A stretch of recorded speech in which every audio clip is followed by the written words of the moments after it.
Red Dirt Reckoning. Chapter 1. The Last People You'd Expect. Let me tell you what retirement looks like for Marcus and me, because it is not what anyone predicted. It does not involve a cruise ship. It does not involve a condominium in Scottsdale with a heated pool and a Wednesday afternoon bridge club. It does not involve the gentle, scheduled pleasures that our friends back in Richmond, Virginia, have embraced with what I can only describe as bewildering enthusiasm. The early bird dinners, the grandchildren's recitals, the careful management of one's knees. Marcus retired from the Army at 58 after 32 years as a warrant officer and master mechanic, the kind of man who could rebuild a diesel engine in a sandstorm and had, on at least 2 occasions, done exactly that. I spent 26 years as a critical care nurse, finishing my career as charge nurse in the trauma unit at MCV, which is a job that teaches you, among other things, that the human body is both far more fragile and far more durable than anyone gives it credit for. We are not fragile people.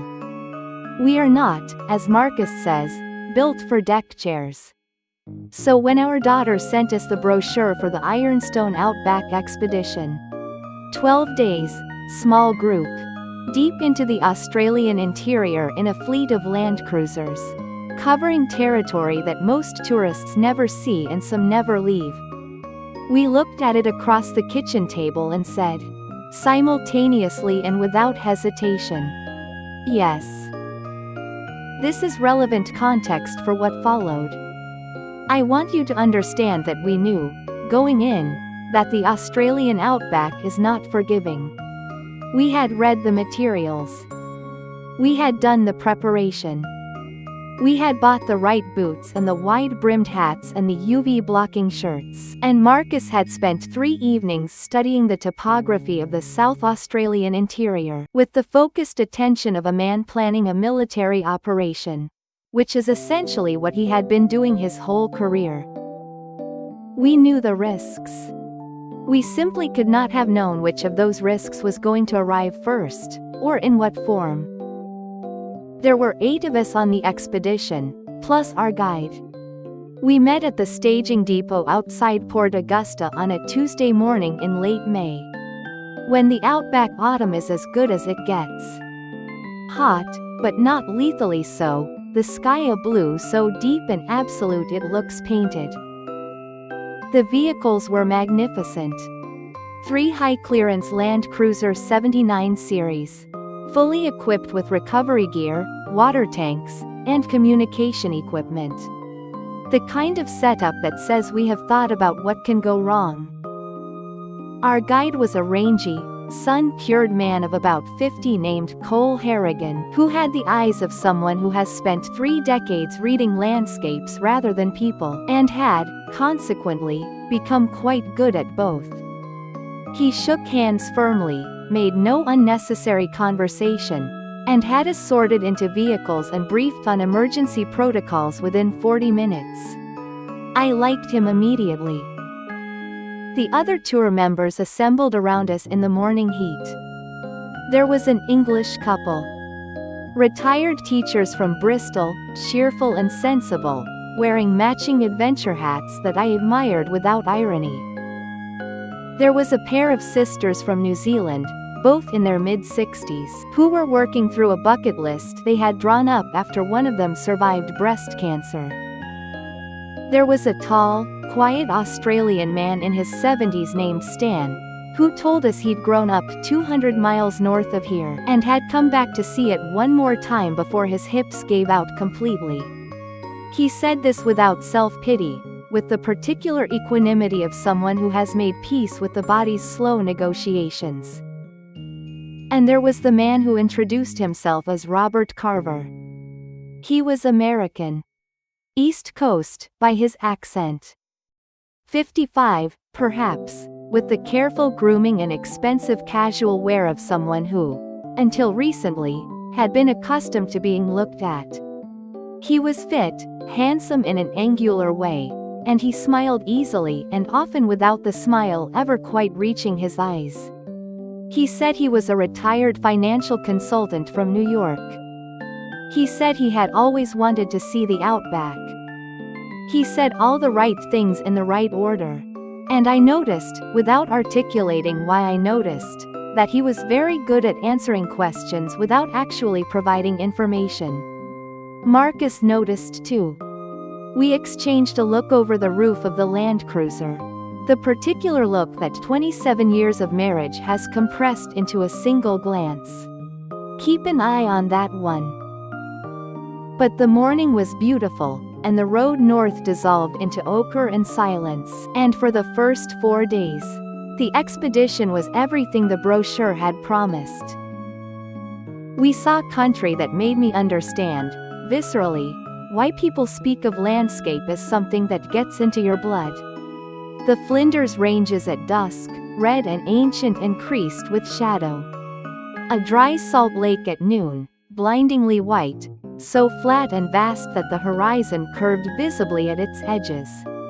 The night sky so packed with stars that Marcus stood outside the camp on our third evening for 20 minutes, not speaking, just looking up with an expression I had not seen on his face in years. I took his hand. He squeezed it without looking down.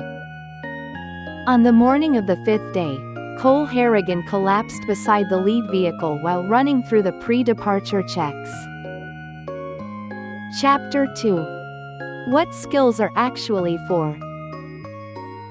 I was at his side in approximately 8 seconds, which is not as fast as I could have moved at 30 but is, I will argue, faster than most people of any age. He was conscious but gray-faced, sweating in a way that had nothing to do with the heat, and clutching his left arm with his right hand, in the way that people do when they do not want to admit what it might mean. I checked his pulse. Irregular, weak. And had him on the ground on his back with his feet slightly elevated before the second Land Cruiser had fully registered what was happening. Has this happened before? I asked him. Chest tightness. He managed. Few weeks. Thought it was. Don't talk. Nod or shake. Do you have nitrates? Aspirin? He nodded toward his kit bag. I sent Marcus for it with one word and had the aspirin in Harrigan's hand within 90 seconds. His color was very bad. This was a cardiac event. I was as certain of that as I had been of anything in my nursing career. And we were, at that point, approximately 240 miles from the nearest hospital. Marcus had the satellite communicator out before I asked. Standard unit, the kind that allows messaging and SOS functions from anywhere in the hemisphere. He powered it on, typed the coordinates and the medical situation, and hit send. Nothing happened. He tried again. It's not connecting, he said. Try the backup. The backup. A second, smaller unit in the emergency kit produced the same result. Active, signaling, not transmitting. I looked up from Harrigan, who was stable but deteriorating slowly, and found Robert Carver standing at the edge of the group with his arms crossed and his expression entirely composed. Not anxious. Not helpful. Watching. The radio, said one of the Bristol teachers. Her name was Janet. Beginning to move toward the lead vehicle. Already tried, said her husband, Graham. Nothing. Marcus stood up from the equipment and our eyes met across the camp. He said nothing. He didn't need to. 3 independent communication systems failing simultaneously is not a coincidence. It is a result. We stabilized Harrigan as best we could. He was able to speak again within 20 minutes. Enough to confirm that the aspirin had helped, that he had history we hadn't known about. And then I left him in Janet's capable care and went to find my husband, who was crouched behind the lead vehicle examining the satellite unit with the focused expression he reserved for mechanical problems. "Tell me," I said. "External antennas physically intact. Software's been accessed and the transmit function's been disabled. Not broken, disabled. Deliberately, and recently." He set it down. "Same on the backup. Whoever did it knew exactly what they were doing." "And the radio?" "Jammer. Small one, I think. Has to be within about 50 meters to be effective at this range." He looked at me steadily. "Diane." "I know," I said. We walked back to the group. Carver was helping himself to water from the supply tank with a proprietorial ease that made my jaw tighten. "Mr. Carver," Marcus said, "where were you between midnight and 6 this morning?" The smile appeared. "In my tent, Marcus. Same as everyone else." "Funny thing about your tent," Marcus said. "It's the only one that doesn't have a condensation ring on the ground sheet. Means it wasn't zipped shut all night. Means someone went in and out." The smile stayed exactly where it was, but something behind it shifted. "I'm a light sleeper," he said. I walked around a bit. "Near the equipment cases?" "I don't remember specifically." "That's unfortunate," Marcus said, with the pleasantness of a man who has conducted a great many interrogations and found pleasantness to be the most disconcerting register. "Because our guide is having a cardiac event. And all 3 communication systems have been deliberately compromised. And the only people capable of explaining how that happened are the ones who did it." Silence around the camp. Janet had stopped what she was doing. The New Zealand sisters, Bev and Carol, were watching Carver with a stillness that I found impressive. Stan, old Stan with the bad hips, had moved quietly to a position between Carver and the supply cases without making it obvious that this was what he was doing. Carver looked at each of us in turn. Then he said, "I'll be taking the lead vehicle." He moved for it with a speed that surprised people who hadn't spent time watching him. He'd had a key. We understood later he'd found it in Harrigan's kit bag the previous night. And the engine was running before Marcus reached the door. He drove north. Not back toward Port Augusta and safety. North, deeper in. Marcus watched the vehicle disappear into the red distance, turned around, and said, "Right. Let's get to work." Chapter 3. The inventory of what we have. We had 2 land cruisers, both fully fueled. We had water for 6 people for approximately 4 days at careful rationing.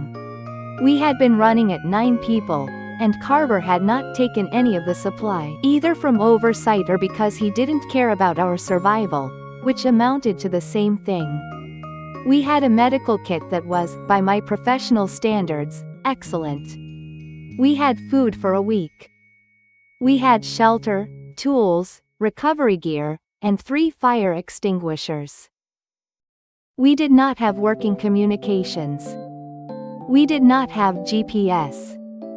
We did not have a functioning satellite messenger. What we did have was a set of topographic maps in a waterproof roll in the storage compartment of each vehicle, which Cole Harrigan had included as standard equipment. With the particular wisdom of a man who had spent his career in a landscape that made every kind of technology feel provisional. We had a compass. We had a 30-year-old road atlas of South Australia that Marcus had found under the passenger seat, with a reverence usually reserved for scripture. And we had Stan, who had grown up 200 miles north of here, and knew the country the way you only know a place when you've driven its tracks in the dark. South, Stan said, when we spread the map on the bonnet. Station track to Mululu, then pick up the Outback Highway near Parashilna. Sealed road from there. He traced the route with a thick, arthritic finger. 4 hours, maybe 5. If we don't get bogged. Water management, I said. 2 liters per person per day minimum, more for Harrigan. He needs to stay hydrated but not exerted. I want him in the back seat of the first vehicle, lying flat, cool as we can keep him. Engine temp's going to run high on the corrugated tracks, Marcus said, studying the map with the same attention he'd given the stars. We stop every 90 minutes, check both radiators, conserve fuel by keeping below 50 Ks. We don't rush. And Carver? Asked Bev. The cancer survivor's sister, whose matter-of-fact directness I had grown to appreciate enormously over 5 days. He took the GPS unit that was in the lead vehicle, Marcus said. Which doesn't work, because I disabled it myself this morning when I understood what had happened. He doesn't know that yet. A pause.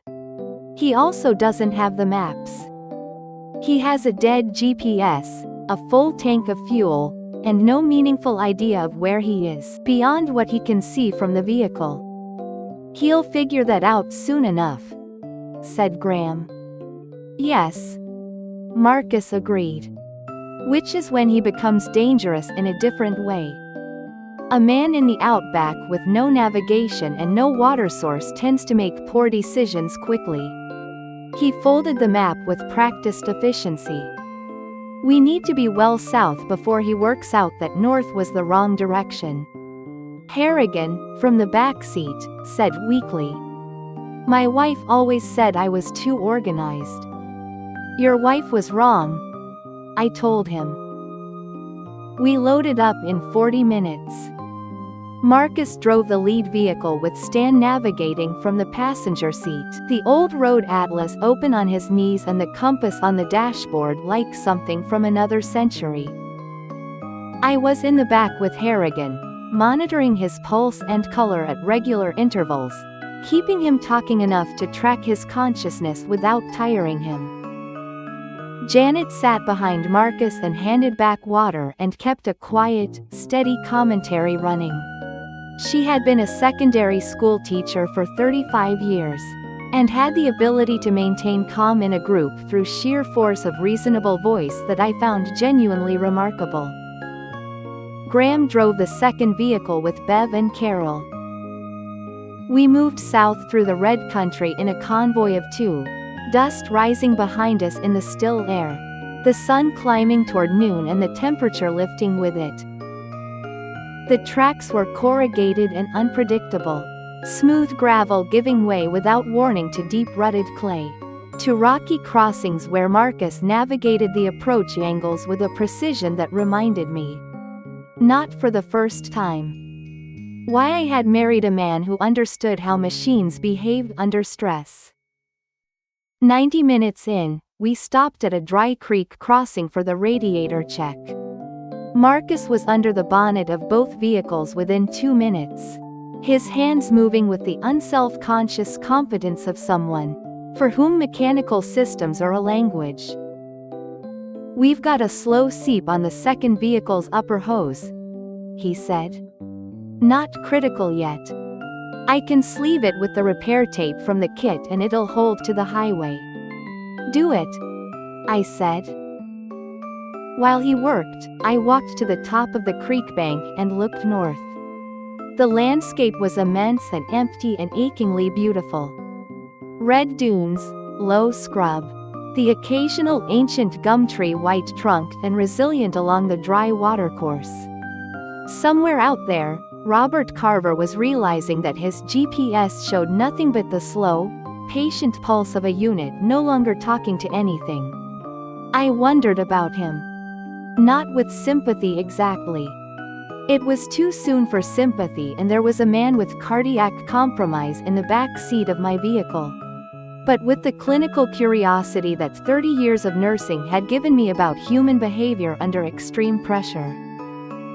What does a desperate man do when the thing he relied on fails? Some people find reserves they didn't know they had. Others make the situation worse in ways that feel, to them, like action. I suspected Robert Carver was the second kind. Marcus appeared at my elbow. "Second vehicle's ready." "What are you thinking?" "I'm thinking he'll turn around when the GPS doesn't resolve," I said. "He'll head back to camp to look for the maps. And when he doesn't find them there, he'll track south. Because south is the only logical direction, and he'll know we've gone that way." Marcus was quiet for a moment. "He's got maybe 2 hours on us, but he burned fuel going north. He's in a heavier vehicle on an unfamiliar track. He'll push too hard and too fast and either get bogged or overheat the engine. If we're lucky, we make our own luck," Marcus said, which is something he has said for 27 years. And which I have learned to accept as both cliché and genuine philosophy. Come on. Chapter 4. Cat and Mouse in the Red Country. We heard the third vehicle before we saw it. It was 2 hours later. We had made excellent progress. Stan's knowledge of the country was extraordinary, routing us along a station track that cut 20 kilometers off the southern approach. And we were perhaps 80 kilometers from the highway when the dust column appeared in the rearview mirror. Gus saw it first. He said nothing, just reached over and touched Stan's arm. And Stan looked in the mirror and said something that was not, technically, appropriate for mixed company, but was completely understandable under the circumstances. "How far back?" I asked from the rear seat. Harrigan had fallen into a shallow sleep, which worried me less than wakefulness at this point. 4-5 kilometers, Marcus said. "Moving fast. Too fast for this track." We could all see, when we looked behind, the high rooster tail of red dust that a vehicle makes when it is being pushed hard on a corrugated surface. The kind of driving that shreds tires and destroys differentials, and sometimes, if you hit a hidden wash at speed, rolls the vehicle entirely. "He's panicking," I said. "He's catching up," said Janet, with the calm objectivity of someone assessing a student's essay. "Both things can be true," I said. Marcus made a decision in the way he always makes decisions. Quickly, without visible deliberation. As though he has simply found an answer that was already there. "There's a claypan crossing 4 kilometers ahead." "Stan, yes?" Stan checked the atlas. "Yes. Wide one. After rain it's impassable. In this dry season it'll have a crust over soft clay underneath. You know that?" Stan thought for a moment. "Middle section. Near the far bank, maybe 30 meters. If he follows our tracks straight across at speed, he goes through the crust." Marcus checked the rear view again. "If we take the long way around the edge, adds about 1 kilometer. We're fine." "You want him bogged," Bev said from the second vehicle over the walkie-talkie, which was the one short-range communication system that Carver apparently hadn't thought to disable, or hadn't known about. "I want him stopped," Marcus said. "There's a difference. Bogged in a claypan is uncomfortable and humiliating. It is not fatal. You're sure the crust won't hold his weight?" "I'm sure it won't hold a 2.8-ton Land Cruiser moving at 80 kilometers an hour." He glanced at me. "I'm a mechanic, Diane." I know what clay does. We skirted the claypan along its eastern edge, our tracks diverging from the main route in a way that Carver, following its speed with dust obscuring the detail, would likely not notice. The main track ran straight across the pale, flat expanse, perfectly innocent-looking, cracked and baked at its edges, and treacherously soft beneath in the middle section where the seasonal drainage collected. We stopped at the far side and watched. The third Land Cruiser appeared at the claypan's edge doing what I estimated was close to 70 kilometers an hour. It hit the crust at full speed. For perhaps 10 meters it held. I saw Marcus exhale slowly. And then the front axle broke through into the soft clay beneath, and the vehicle lurched violently, skidded, and came to a grinding, tilted halt with its front end submerged to the chassis rail. The engine stalled. The dust settled. Robert Carver climbed out of the driver's door, which was now the high side, tilted at 30 degrees, and stood on the vehicle's running board and looked across the claypan at us. Even at 400 meters, I could read the quality of his stillness. "He's calculating," I said. "Let him calculate," Marcus said. "He put our vehicle in gear. He's not going anywhere." We drove south. But I want to tell you about the next 20 minutes, because this is the part that nobody anticipates, and it is the part that I think about most often when I look back on those days. We had been moving for perhaps 5 minutes when Carol, from the second vehicle, came over the walkie-talkie. "He's out. He's walking." I turned. Across the flat red distance, a figure had descended from the bogged vehicle and was moving south on foot. No pack visible. No water containers that we could see from this distance. Just a man in expensive hiking clothes, walking toward us across the outback, with the purposeful stride of someone who has not yet understood what walking in this country without water actually means. I looked at Marcus. He looked at me. "He sabotaged the communications," Marcus said, not arguing, simply stating the case. "He deliberately put 8 people in a life-threatening situation." "Yes," I said. "He is not our responsibility." "No," I said. "He's not." We drove for another 3 minutes. I watched the figure in the rearview mirror get smaller. "Stop the car," I said. Marcus stopped the car. I am 62 years old. Gray hair and reading glasses. And I take a low-dose statin every morning.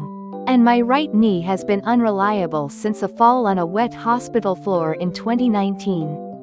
I spent 26 years watching people arrive at the worst moments of their lives, and I made a choice, every shift, every day, about what my presence in those moments meant. "He'll be dead by nightfall without water," I said. "The temperature's 38 and he's walking south into the sun with nothing. He won't last 4 hours. Diane. I know who he is and what he did. I also know what I am." I opened the door. "Bring the walkie-talkie." I walked back 200 meters and waited. When Carver reached me. And he reached me faster than he should have, at a pace that was already costing him. I held out a 2-liter water bottle, and looked at him with the expression I had used on combative patients for 3 decades. He stopped. Something in his face shifted. "Sit down," I said. "Before you fall down." He sat down in the red dirt and drank. He breathed. He did not look at me. "My name isn't Carver," he said eventually.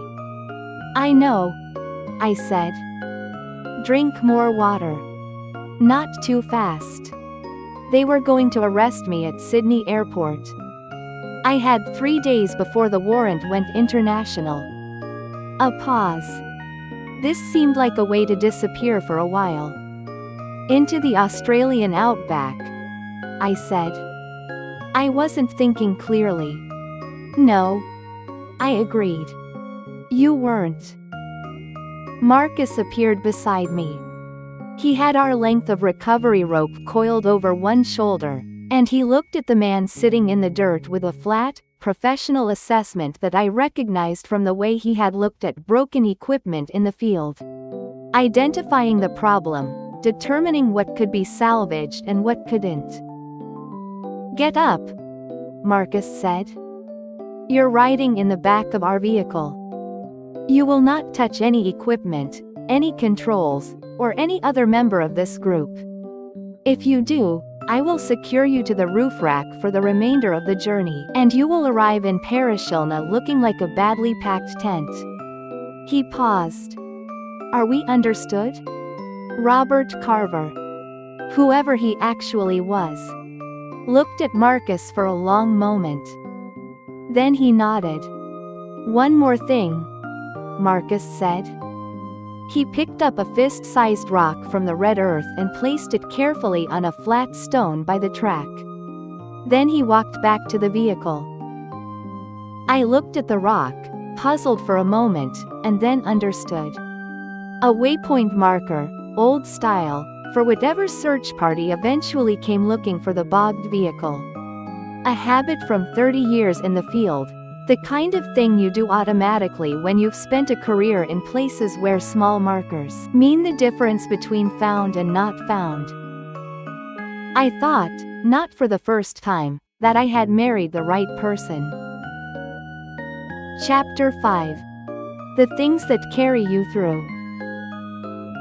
We reached the Stewart Highway at 4:30 in the afternoon. The moment the front wheels touched sealed road, something passed through all three vehicles like a collective exhale.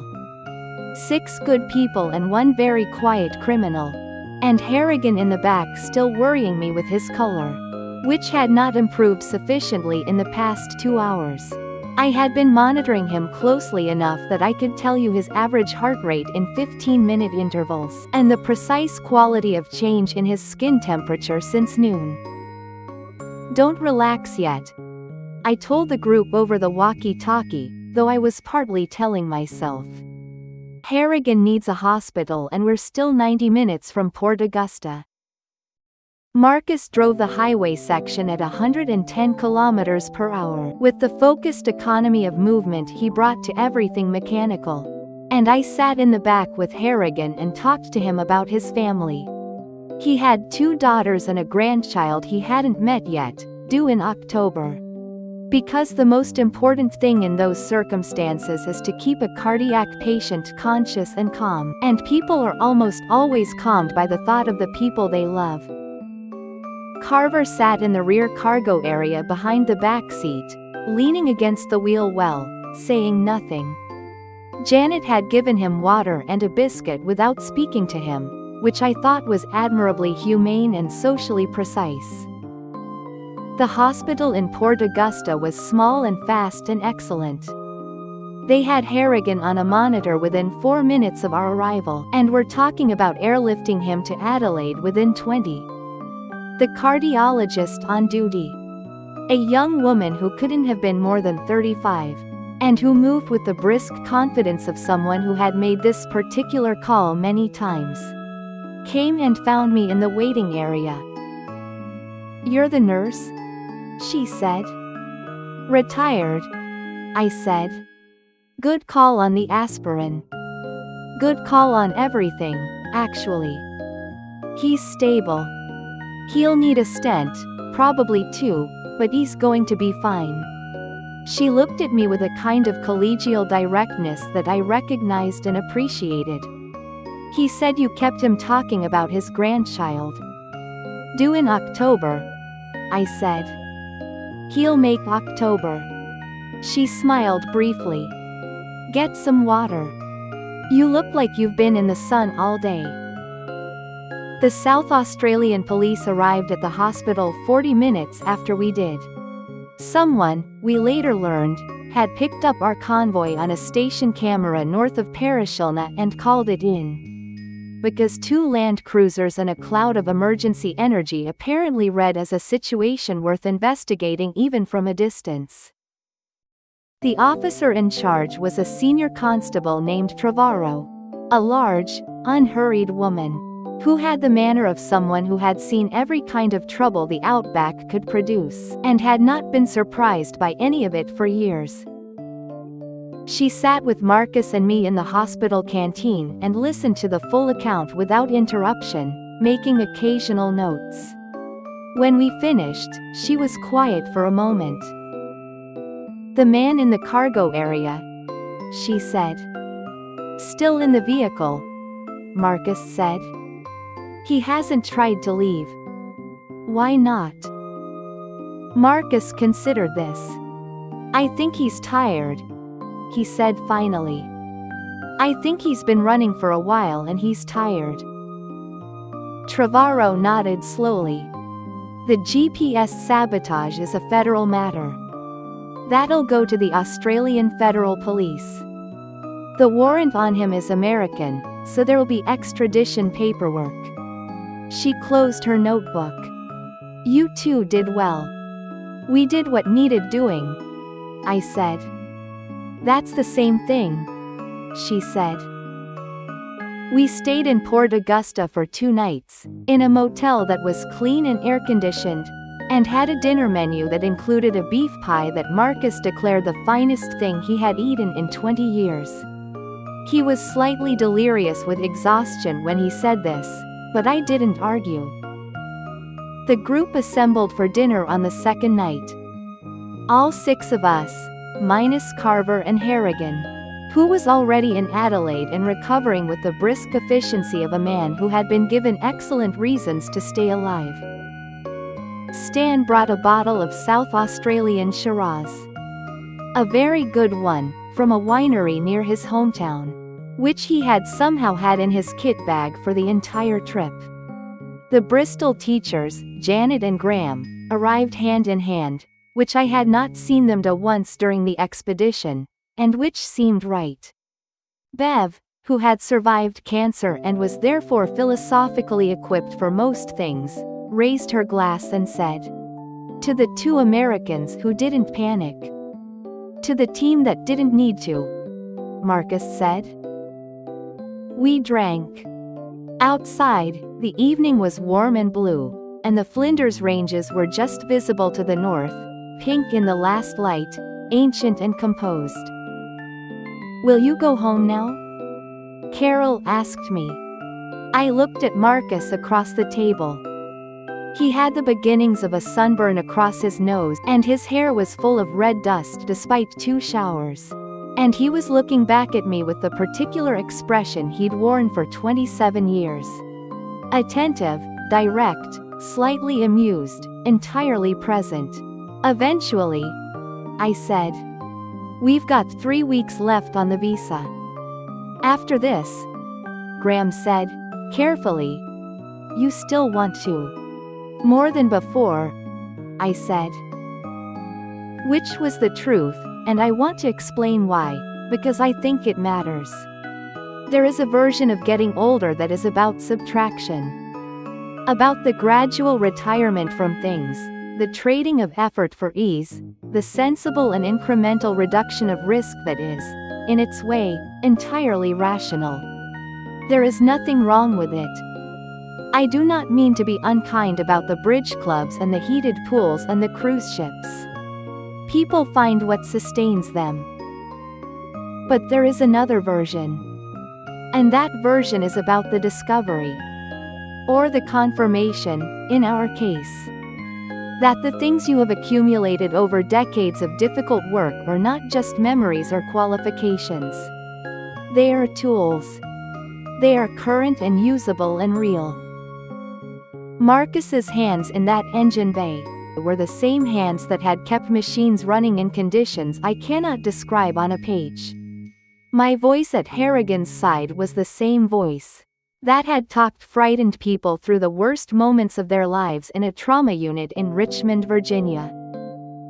We had carried these things with us, quietly, for years.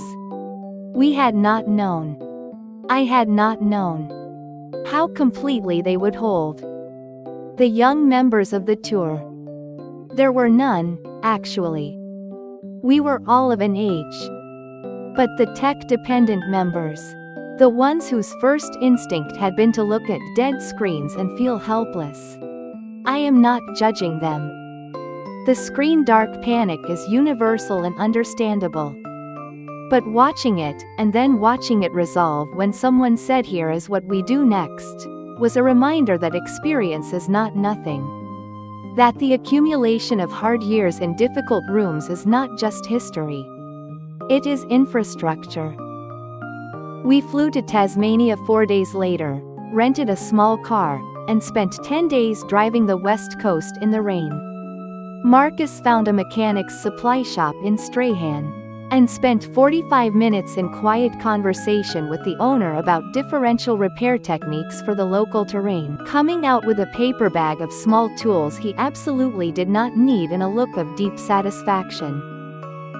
I found a second-hand bookshop in Queenstown, and bought 3 novels and a local history of the mining country, and read them in various states of horizontal contentment. On our last night before the flight home, we sat on the deck of the cottage we'd rented and watched the sun go down over the Southern Ocean. Slow, extraordinary, the sky doing impossible things in colors that have no names in English. And I thought about Cole Harrigan in his Adelaide hospital bed, and the stent that would carry him to October, and the grandchild who would arrive not knowing how close things had been. I thought about Bev and Carol, who had come to the Outback to prove something to themselves and had proven it. About Janet and Graham, who had held hands across a dinner table after 3 days of choosing not to panic, which is its own kind of love. I thought about Robert Carver, or whatever his name was, sitting in a Port Augusta police station in his expensive hiking clothes, finally stopped. I had not felt satisfaction at that. Only the flat, conclusive feeling of a situation resolved. He had been frightened and foolish and had put people's lives at risk, and he would answer for that. And I had given him water in the red dirt because I was a nurse and he was dehydrated, and there was no version of me that walked past that. Marcus had not argued about it, afterwards. This is one of the things I love most about him. "Next year," he said, looking at the ocean. "I was thinking Namibia," I said. "I was thinking the Mongolian steppe. We could do both." "We could do both," he agreed. I reached over and took his hand in the last of the light, and he held it the way he has held it for 27 years. Silly, like something he intends to keep. We are not built for deck chairs. We are not done.